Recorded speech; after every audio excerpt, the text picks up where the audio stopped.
When they talk about the tortured genius, somebody always brings up Van Gogh, how he swallowed yellow paint because he wanted to put the sunshine inside himself, how his psychosis was probably the result of lead poisoning. They call him a miracle, but what I see is a man who was so sad, he found a beautiful way to kill himself.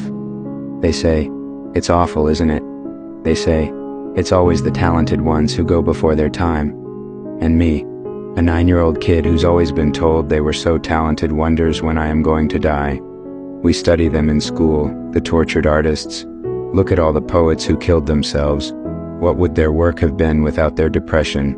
Isn't it sad? As if depression is a parlor trick. Pull it out at parties. Impress all your friends.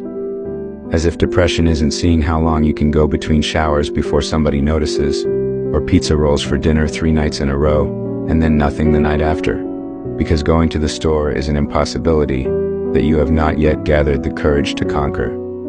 It is the least beautiful thing I've ever seen, and we call it the mark of an artist to stand in the center of an ocean and see nothing but desert. To be seated at a feast, but still swallowing sand. Depression is the yellow paint. Art is a coping mechanism.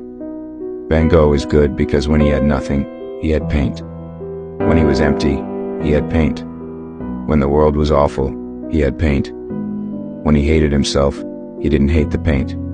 He whitewashed over his own masterpieces, because it was never about being famous. It was about doing the one thing that made sense when everything else didn't. And they say, without his illness, we never would have gotten all this. Because they value his art more than his sanity. Because God forbid you lead a happy life and leave nothing to remember you by.